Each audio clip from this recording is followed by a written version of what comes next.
வணக்கம். தேவிமணி சினிமா முரசம். ஜனவரி 24 டெல்லியில் ஒரு பெரிய விழா நடக்குது.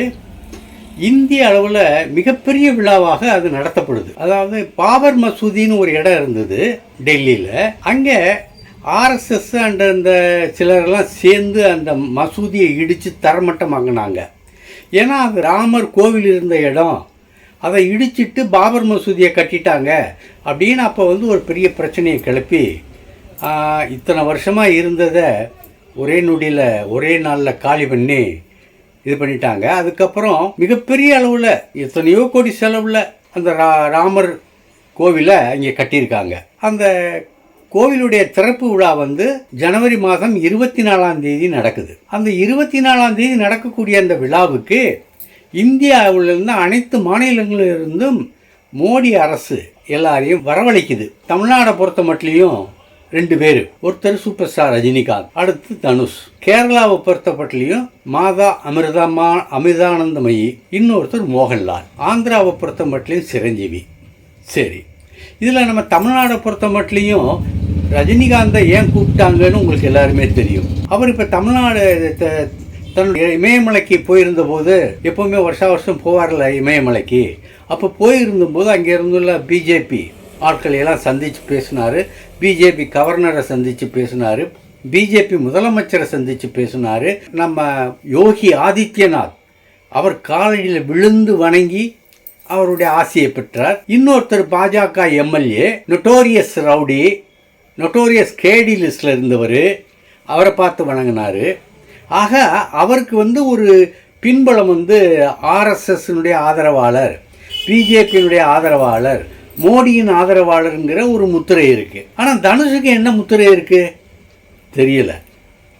அதை பற்றி இங்கே யாரும் கவலைப்படவும் இல்லை. இவருக்கு தனுஷ் போய் கும்பிட்டாலும் சரி, கும்பிடாட்டியும் சரி, ரஜினிகாந்த் போனாலும் சரி, போகாட்டியும் சரி, அதை பற்றி இங்கே யாரும் கவலைப்படலை. ஏன்னா இங்கே யாரும் எதிர்க்கலை. நீ அங்கே போகக்கூடாது, நீ சங்கி, நீ சங்கி ஆதரவாளர், இங்கே போகக்கூடாது, உன்னுடைய ஆதரவெல்லாம் நாங்கள் குறைச்சிக்கிடுவோம், நீ இப்படி போனீன்னா அப்படின்னு யாரும் மிரட்டலை. ஆனால் கேரளாவில் நிலைமை மாறி இருக்கு. மோகன்லாலை நீங்கள் போகக்கூடாது, ஏன்னா உங்களுடைய ரசிகர்கள் பெரும்பான்மையான ரசிகர்கள் எல்லா மதத்திலையும் இருக்காங்க, எல்லா அரசியல் கட்சியிலும் இருக்காங்க, நீங்கள் கம்ப்ளீட் ஆக்டர். ஆகவே நீங்கள் அந்த ஆர்எஸ்எஸ் முத்திரை குத்தப்பட்ட அந்த இடத்துக்கு நீங்கள் போகக்கூடாது அப்படின்னு ஒரு சாரார் எதிர்ப்பு தெரிவிச்சுக்கிட்டு இருக்காங்க கேரளாவில். இன்னொரு சாரார் ஒரு தனி மனிதர். அவர் மோகன்லால் ஒரு தனி மனிதர். அவரை மோடி அழைச்சிருக்காரு.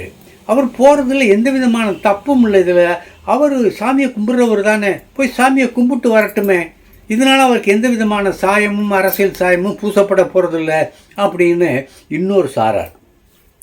பொதுவாக அந்த கேரளாவில் அதிகமாக கல்வி அறிவு பெற்றவங்க இருக்காங்க.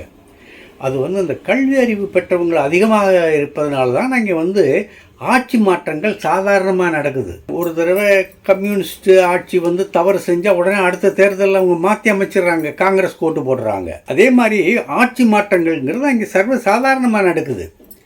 ஆகையினால இதை ரொம்ப முக்கியமாக கவனிக்க வேண்டியது இருக்கிறது. ஏன்னா படித்தவர்கள் எல்லாம் பெரும்பான்மையாக இருக்கவங்க நீங்கள் போகக்கூடாது அப்படின்னு தான் சொல்கிறாங்க. ஆனால் அவர் மோகன்லால் என்ன முடிவு எடுக்கிறாரு அப்படிங்கிறது அது அவருடைய பொறுத்து, அவருடைய கருத்து, அவருடைய பொறுப்பு. போனாலும் போகலாம், போகாமல் இருந்தாலும் இருக்கலாம், யாரும் கேட்க போகிறதில்ல. சரி, ஆந்திராவில் சிரஞ்சீவியை பற்றி எந்த விதமான எதிர்ப்பும் இல்லை. நீ போகாதேன்னு சொல்கிற ஆளும் இல்லை, நீ போகலாம்னு சொல்லி மாலை போடுறதுக்கும் ஆள் இல்லை. சார் எல்லாம் சாமி கும்பிட்றவங்க தான் சார், போயிட்டு வாங்க சார் அப்படின்னு பொதுவாக சொல்கிற மனநிலை தான் அங்கே இருக்குது. சரி, இதெல்லாம் ஏன் சொல்கிறேன் அப்படின்னா, இங்கே தனுஷுக்கு ஏன் கூப்பிட்டாங்க? ரஜினியுடைய மருமகன்கிற அந்தஸ்தில் கூப்பிட்டாங்களா, இல்லை அவர் ஹாலிவுட்டுக்கும் போன ஒரு இந்திய நடிகர் அப்படிங்கிற அந்தஸ்தில் கூப்பிட்டாங்களா தெரியல. ஒரு கால் பிஜேபிக்கும் தனுஷுக்கும் ஏதாவது ரகசிய உடன்பாடு இருக்குமா, அல்லது மாமனார் என் மருமகனையும் கூப்பிடுங்க அப்படின்னு ரகசியமா சொல்லியிருப்பாரா, அங்கே மேலிடத்துக்கு சொல்லியிருப்பாரா? ஏன்னா இங்கே அவர் ஐஸ்வர்யாவை விவாகரத்துன்னு பண்ணலை, பிரிஞ்சு வாழ்கிறாங்க. நாங்கள் பிரிஞ்சு வாழ்கிறோம் அப்படின்னு சொல்கிறாங்க அறிக்கை மூலம். ஒரு வருஷம் ஆச்சு, நிரம்பிடுச்சு, ஒரு வருஷம் நிறைஞ்சு முடிஞ்சிருச்சு. அது அடுத்த நாட்கள்லாம் தொடருது. இவங்க 2 பேரும் சேர்கிற மாதிரி நமக்கு தெரியலை. ஆனால் உள்ளுக்குள் என்ன இருக்குன்னு, ஏன்னா அவங்க தனுஷை திட்டவும் இல்லை, இவங்க ஐஸ்வர்யாவை திட்டவும் இல்லை. இவர் இன்னும் மாமனாருக்கு ஆதரவாக தான் இருக்கார். நான் தலைவருடைய ரஜினின்னு சொல்ல மாட்டார், மாமான்னு சொல்ல மாட்டார், தலைவர்ன்பார். ரஜினிகாந்த் என்னுடைய தலைவர், அவருக்கு தான் நான் ஆதரவாக இருப்பேன் அப்படின்னு சொல்லி அவர் நம்ம தனுஷ் சொல்லிக்கிட்டு இருக்காரு. இப்போ சிலர் என்ன சொல்கிறாங்கன்னா, இவர் ஏன் பிரிஞ்சு வாழ்கிறாருன்னா காரணம் என்னென்னா, இவருடைய அப்பா அம்மாவை, அதாவது கஸ்தூரி ராஜாவையும் அவருடைய மனைவியும் ஐஸ்வர்யா தனுஷ் மதிக்கலை, கேவலப்படுத்தி பேசுனாங்க. அதனால் அவர் போட்டி போட்டுக்கிட்டு அம்மா அப்பாவுக்காக ஒரு பெரிய வீட்டை கட்டினார். அதுவும் இதுக்கு பக்கத்துலேயே போயஸ் கார்டனில் ரஜினிகாந்த் வீட்டுக்கு பக்கத்துலேயே கொஞ்சம் தள்ளி அங்கேயே ஒரு பெரிய வீட்டை கட்டி மாளிகையை குடியேற்றிட்டார் அப்படின்னு சிலர் இப்போ சொல்கிறாங்க. எந்த அளவுக்கு உண்மை அப்படிங்கிறது இதில் யார் வேணாலும் என்ன வேணாலும் சொல்லலாம்னு ஆகிப்போச்சு இப்போ. ஆகையினால இதில் உண்மை எதுங்கிறத அவங்க சொன்னால் தான் நமக்கு தெரியும். ஆகையினால இப்படிப்பட்ட சூழ்நிலை அங்கே இருக்குது. ஆகவே ரஜினிகாந்த் கூப்பிட்டவங்க தனுஷை கூப்பிட்டதற்கு, ஒன்றிய அரசு கூப்பிட்டதற்கு என்ன காரணம் என்பது தெரியலை. விஜயை கூப்பிட மாட்டாங்க, ஏன்னா அவர் கிறிஸ்டியன், கூப்பிட மாட்டாங்க. அஜித்தை கூப்பிட்டுருக்கலாம்ல. அஜித் கடவுள் பக்தி உள்ளவர், கடவுள் நம்பிக்கை உள்ளவர், அவரை கூப்பிட்டுருக்கலாம்ல.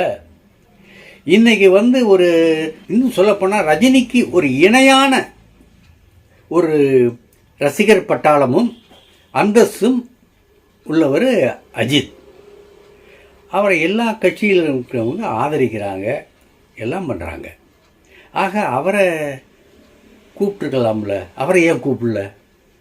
இதில் ஏதோ ஒரு மர்மம் இருக்குங்க.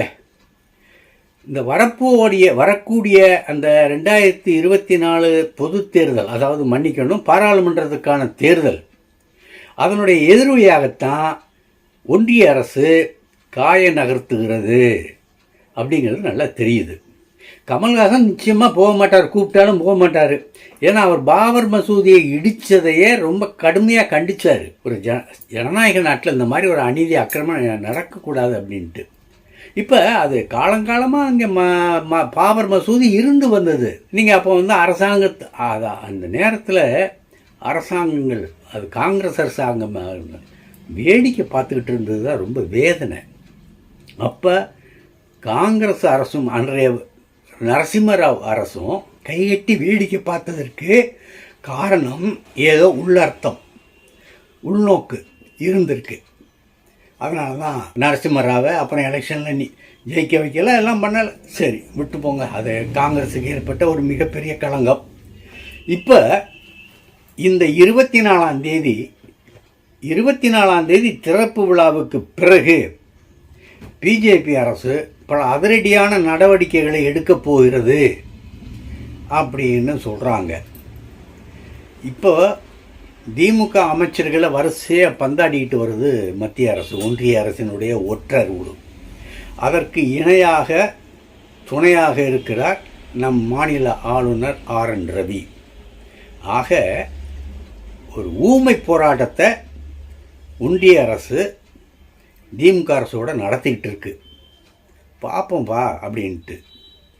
இவங்க என்ன பண்ணுறது, எதிர்கொள்ளணும். அதே நேரத்தில் மக்களுடைய பிரச்சனையும் பார்க்கணும். இப்போ சென்னையில் பெரிய புயல் மழை அடித்தது.